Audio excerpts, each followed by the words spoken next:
Okay, people, this is Rant Talk. And today we got a female that went missing in 2017. About to give you the whole rundown. Have somebody who went to school with her. She got the whole timeline. Unfortunately, the girl hasn't been seen since. Also, she was hanging around somebody who was charged in the past with sex trafficking. Sad world. Protect your kids. Of course, more coming. And man, if you ever see or hear this girl, help her, grab her, call the cops, do what you gotta do. Let's try to bring her home safe. Here it goes.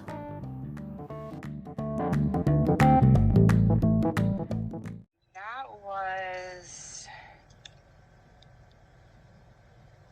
I want to say it was probably like 2017-ish, around there, maybe 2018. Like, it was this all happened very fast. And she still hasn't been seen to this day? Yeah, like it was all like different days. Here's actually an article. Yeah. I'll read this to you. She disappeared from a small town Pennsylvania cheerleader, sex trafficked, hostage in New York City, where she vanished almost a half a decade ago. According to police, someone reported seeing her leaving the Haven Motel on Woodhaven Boulevard in Rego Park, Queens, early one morning in September 2017. She's never been seen again. This is the story of a heartbroken mother's determined search for her daughter. Along the way, confronting dangerous, mysterious extortion attempts and confounding clues on social media in her quest for answers. Is she still alive, trapped in a sex trafficking nightmare? Her mother, Sabina, is hoping this investigation will find out what happened to her daughter. Okay, so October 6, 1998, she was born in Lewisburg, PA. September 2013 to June 2016, she attends Central Columbia High School, which is where I went, and Bloomsbury High School. She participates in track and cheerleading, has many friends, and gets average grades. September 2016, Corinna begins her journey her senior year at Bloomsbury High School, but decides she no longer wants to participate in track and cheerleading. Her grades start to drop. She's hanging with a different crowd. She begins fighting along with her mother. October of 2016, 1 week shy of her 18th birthday, Corinna and her friend are arrested for shoplifting at a local dollar store. October 2016 to January 2017, Corinna is skipping school regularly. She is routinely drinking and smoking marijuana. January 2017, Corinna drops out of Bloomsburg High School and begins attending online charter school. She doesn't attend her online classes. She never received her high school diploma. On January 3rd, Corinna tweets text messages she sent Sabina telling her, "I need things to change. I need to be happy. I lost motivation and goals of how unhappy I've been. I hate myself and I need to teach myself to love me and you. I want us to do it together. I don't want your disappointment, but I'm sorry. I need you. I want you to help me." April 2017, Corinna attempts to kill herself by swallowing 5,500 milligram acetaminophen Tylenol pills at her house. One of Corinna's friends calls Sabina at work and tells Sabina that Corinna is in an emergency room in Bloomsburg. She is transferred to the ICU at Medical Geisinger in Danville. Her liver is failing, and doctors inform Sabina that she may need a liver transplant. More than a week later, Corinna recovers, but is hospitalized in a psychiatric unit for 3 days. A friend of Corinna's tells Missing that when she visited Corinna in the hospital, she was texting a guy from New York. May of 2017, she gets a large tattoo on the center of her chest. June 2017, she moves out of her home with Sabina and moves in with a friend nearby Hazleton, Pennsylvania. She works at Applebee's. August of 2017, she abruptly moves out of the house in Hazleton. She tells her mother that her friend kicked her out and was refusing to give her any of her clothes. When Sabina calls the friend tells her that Corinna owes her rent money and is not giving Corinna any of her stuff back until she pays her the money she's owed. Corinna's friend, Kaylee Levan, tells Missing that a man picked up Corinna from the house and told roommate Corinna wouldn't need her clothes anyway because he would buy her tons of clothes. August 19th of 2017, Corinna posts on Facebook that she's in Brooklyn. Sabina texted Corinna asking what she's doing in New York. Sabina said Corinna made it sound like she was just visiting and had no plans to stay in New York. August 2017, Corinna becomes involved in the sex trade in New York City. Sabina said that Corinna told her that she got a job doing payroll and was looking for a studio apartment. August 25th, 2017, 1 o'clock p.m. A man by the name Giovanni Peguero allegedly assaults Corinna at the Harlem Vista Hotel. It's unclear how Corinna met Peguero. Peguero, 32, of Harlem, has been in and out of prison since he was 19 years old.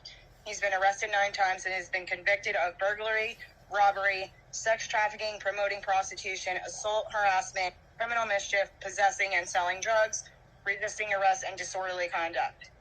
According to police documents, Peguero allegedly stole $300 from Corinna. Corinna confronted Peguero, who allegedly grabbed her by her neck and slammed her against the wall and choked her. She called 911 and was taken to the hospital. August 28th of 2017, Giovanni Peguero is arrested for assaulting Corinna. He's charged with assault, harassment, and criminal obstruction of breathing or blood circulation. A judge issues a 6-month order of protection against Peguero. The order states he's not allowed to have any communication with Corinna, including over phone, text, email, or social media, and he could face up to 7 years in prison. Peguero posts a $1,000 bail and is released from jail. A few days later, Sabina receives a copy of the order of protection at her home in Bloomsburg. She calls Corinna, who tells her mother that everything's fine, that a man robbed her, but she's okay now, and the man is in jail. Early September of 2017, Corinna meets Ishiwani, a 21-year-old aspiring rapper who's later arrested on sex trafficking charges for prostituting Corinna and another woman. September 3rd, 2017, Corinna reaches out to Giovanni Peguero over Facebook Messenger. She writes, "How are you? Are you okay?"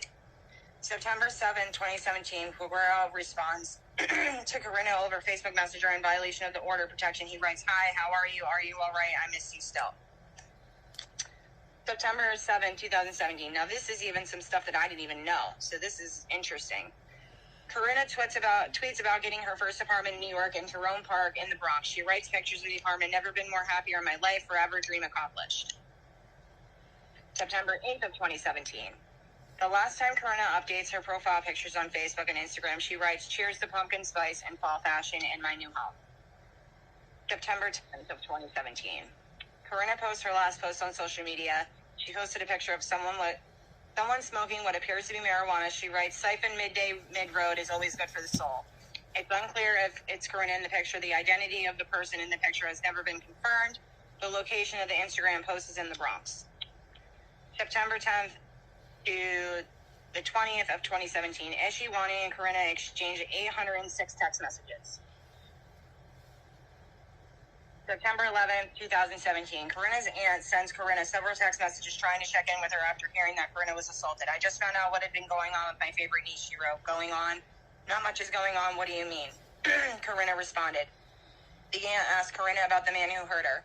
Corinna said her aunt shouldn't worry because he's in jail, which is a lie, because Corinna had been communicating with Peguero over Facebook Messenger. "Well, that won't happen again," Corinna texted her aunt.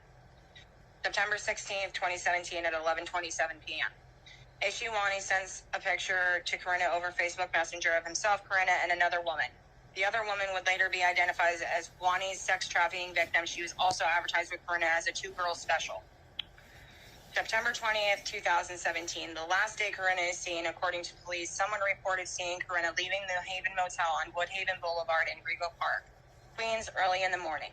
Prosecutors believe that Ishiwani was with Corinna at the motel that morning. Police told Corinna's mother that the Haven Motel had no working surveillance cameras. September 20th, 2017, around 5 p.m. to 6 p.m., Corinna calls her mother and says she wants to come home. Sabina tells her that she is going to her father's funeral in Florida and they will talk when she gets back. Corinna says she will try to take a train to Florida for her grandfather's funeral. She tells Sabina she's unable to fly because someone stole her driver's license and her social security card. September 20th, 2017 at 7:04 p.m. Corinna sends a Facebook message to Giovanni Peguero asking to come see him. She wrote, "Please let me come. If not, I could be locked up." She said a man left at a motel with no money and food. September 20th, 2017 at 10:34 p.m. Giovanni Peguero tries to call Corinna over Facebook. She doesn't pick up. This is the last Facebook interaction between Corinna and Peguero. We do not know if the two ever met up. September 2017, 5:40 a.m. Corinna leaves Kaylee a mysterious voicemail and sounds frantic. September 24th, 2017, Sabina leaves Pennsylvania to Florida for her father's funeral. September 24th, 2017 at 10:48 a.m., Ishiwani attempts to call Corinna over Facebook. She does not answer. Late September 2017, Sabina is trying to reach Corinna. Her phone is going straight to voicemail. Corinna is not responding to any text messages. October 1st of 2017, Sabina returns to Bloomsburg. She gets in touch with Corinna's friends who say they have not heard from her. October 2nd or 3rd of 2017, Sabina files a missing persons report with the Montauk Township Police Department in Bloomsburg. A subsequent investigative report shows that Montauk Township Police spoke with the Manhattan District Attorney's Office about Corinna's case and the order of protection she had against Giovanni Peguero. According to the Montauk Township report, the Manhattan DA office told them, given Peguero's background, there is a concern that he may be holding Slusser against her will and prostituting her out for money. October 19, 2017, the NYPD emails Corinna telling her that your family has reported you missing and they want to know if you're okay. Corinna never responds. October 29th, 2017, 6:31 p.m. Ishiwani messages Corinna over Facebook. He says, hey, I miss you. Can you just hit me up and let me know you okay? Early November of 2017, Sabina takes Corinna's story to the media and her story goes viral on TikTok. November 3rd, 2017, two NYPD officers interview a woman and Ishiwani at a hotel in New Jersey about the disappearance of Corinna.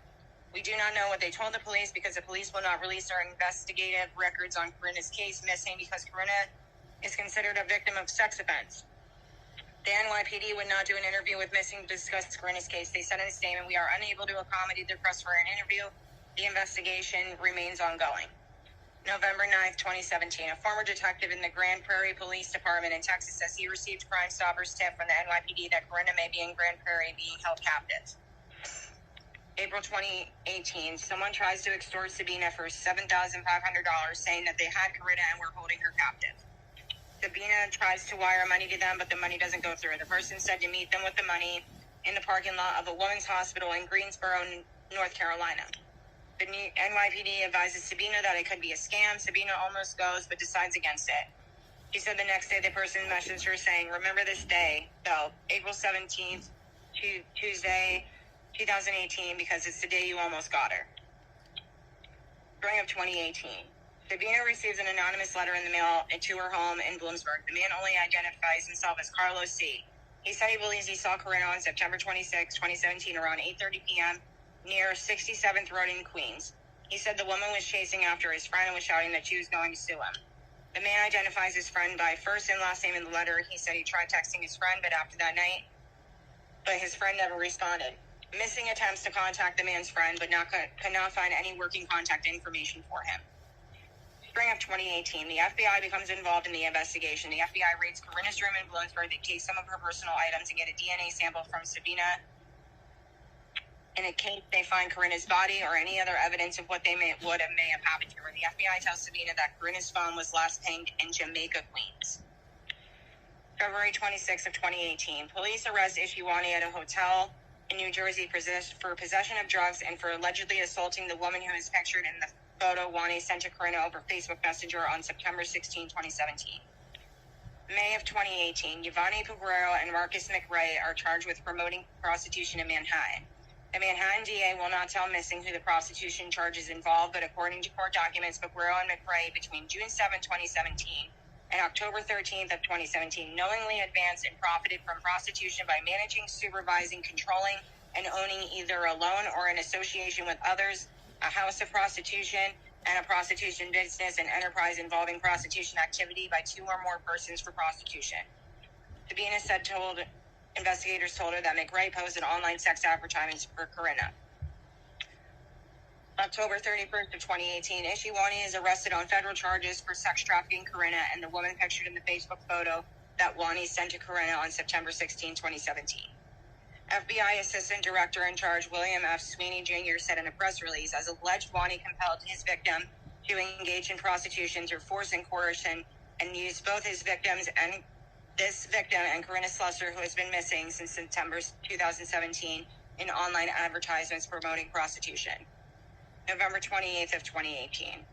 Ishiwani is sentenced to 15 years in federal prison. During the sentencing, Sabina pleaded with Ishi to tell her where Corinna is. Sabina tells Missing that as she stood up in the courtroom, turned around and looked at Sabina and said, "I don't know where your daughter is. I don't know if she's dead or alive, but I'm praying that she is."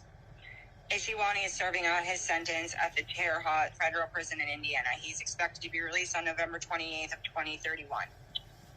Winter of 2019. Sabina sends a letter to the White House and President Donald Trump expressing her frustration with the FBI in New York, who she says is not responding to her calls and emails. February 14th of 2019, Sabina receives a response from the White House regarding her email. The letter stated, "White House staff reviewed your correspondence and forwarded to the appropriate federal agency for further action." Sabina said FBI officers in New York subsequently reached out to her and apologized for not returning her messages. Missing requested an on-camera interview with the FBI in New York to discuss Corinna's case, but they said, "We don't have a comment." Spring of 2019, Sabina buys a phone and connects it to Corinna's phone number. All of Corinna's photos, apps, calendar reminders, and emails loads on the phone, but not her text messages or her call log. They are completely gone. The FBI asks if they can have the phone. Sabina turns it over. Sabina says the FBI gave the phone back to her 2 months later. Sabina says they didn't tell her anything about what they may have found on the phone. January 15th, 2020, 11:18 a.m. Sabina confronts Giovanni Paguero at one of his court hearings in Manhattan. Paguero tells Sabina that he thinks Corinna is alive and that she's exploring New York City. He tells Sabina that he never attacked Corinna at the Harlem Vista Hotel. February 21st, 2020. Marcus McBride of Forest Hills, Queens is convicted of promoting prostitution. He's released from prison 1 month later on March 26, 2020. Missing believes he was released early due to the COVID-19 pandemic and the city of New York's attempt to clear the prisons. June 4th, 2021 at 9:51 p.m. An NYPD officer arrests Giovanni Paguero near Times Square. The officer said he spotted Paguero selling crack cocaine. The officer searched Paguero and said he found in Paguero's pocket several plastic bags filled with crack cocaine as well as a rock of cocaine. A judge remands Paguero without bail. October 25th, 2021. Giovanni Paguero is sentenced to 2 to 5 years in the New York State prison system on the drug and prostitution charges. He is housed at Bar Hill Correction Facility in Malone, New York. He could be released as early as October 2023. November 13th of 2021. Corinna's social media account shows activity. Sabina said that she's not used Corinna's account. So does someone have access to her accounts, or is Corinna still active on social media herself? This conception of the series began back in September of 2021. The first day, Kristen Thorne covered the disappearance of Gabby Petito and met with her distraught parents on Long Island. The story consumed the next 2 months of Kristen's life. Okay.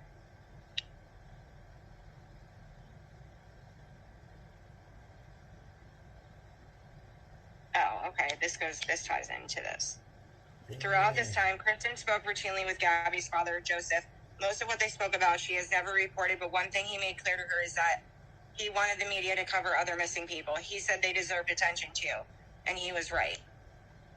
Kristen started looking at databases of missing people across the tri-state area, and she has scrolled through the hundreds of faces she thought about not only those people, but their families and friends, and the ripple effect of pain that it caused when they disappeared. She thought, maybe I can help.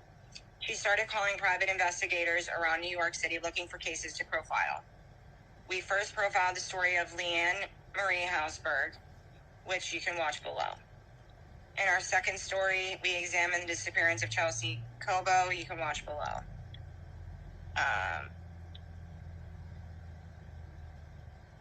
If you know anything about the disappearance of Leanne Marie Hausberg, Chelsea Cobo, or Karina Page Slusser, call the NYPD Missing Person Squad at 212-694-7781. Tips can be anonymous. And that's it. That's the timeline. Damn, where you get that timeline from? It was actually an article that was in this. So, have you ever heard of the podcast, like, Missing? No, but I will after this. Okay, so, like, they went back and, like, looked at all of this stuff. Wow. Yeah. So, obviously, and then talking to Corinna. And Corinna's case was also on Dr. Phil. There's videos for all of this stuff. 2017, she's even, and then the dude, he got 15 years and got out in 2 or 3. No, So he's doing the 15 years. The other guy, Giovanni Capoguero, is on like 2 to 3 years. Oh, okay. Now, which one was she hanging with? The main one that she was hanging around with was Ishiwani. Okay. Damn, man, that's crazy. And right? Damn, man. And still, to this day, nobody... And actually, I don't think I ever mentioned anything about this to anybody. But, like, Corinna had a way of, like, posting on social media of, like the lettering that she used. Like, capital, lowercase, that kind of thing. She always kind of used, like... every post was always the same, you know, same punctuation, same, you know, type of thing. And then the one day I had went on, and of that picture that was like siphon midday, you know, whatever, didn't look like something that she would write. For real? Yeah, you can definitely tell from somebody's post. It was almost as if like somebody edited it and then reposted like just that part of it. Yeah. Because people's posts are like a fingerprint. Like everybody writes different. Yeah. Damn, man, still hasn't been seen. That's crazy. But there has been like people that are like posting like underneath of like her stuff on Instagram to this day that are like, oh, well, she's just on drugs and she's just like living her life and doesn't want her family or her friends to know, kind of thing, which is like people just spreading lies. Yeah, that's not all these years. Like when you do drugs, you could find even just a call. She's not in trouble or nothing, so she could just call and say what's up. And I will say that it did look like to me of the picture that was posted of Ishiwani and Corinna Slusser, that, you know, looking at her arms in that picture, it kind of looks like they were like shooting her up with drugs. Yeah, that's what they're doing. Yep. It's like which is a common thing in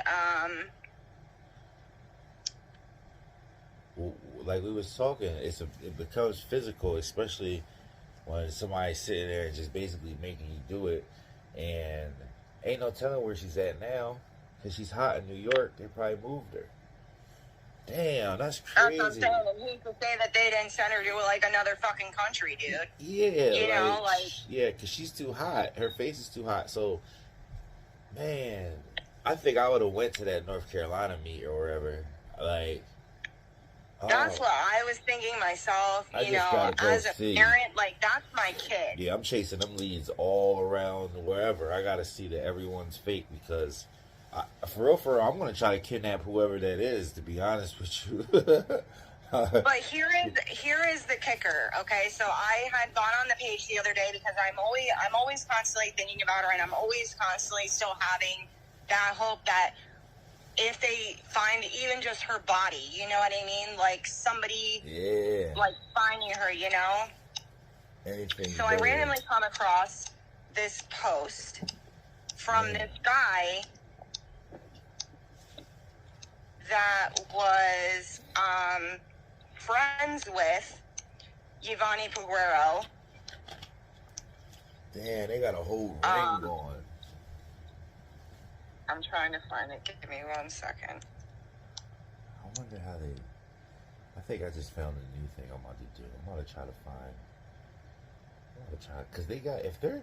I didn't realize that they're just selling these girls, just advertising them.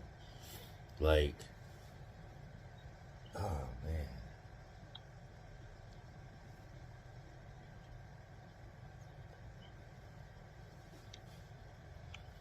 Damn, and she was from Bloomsburg? Yes. That's like 20 minutes away. Half an hour maybe. And she was young in 2017. She was like 18, 17. She's like 17. Yeah, we were still in high school. So between,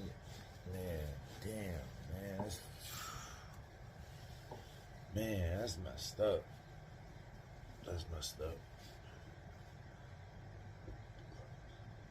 He probably. I wonder how he must have. They must have like locked him up. Like it must be so much of a ring because if they locked him up and she's still going, he probably pushed her onto through the ring. Like, so man,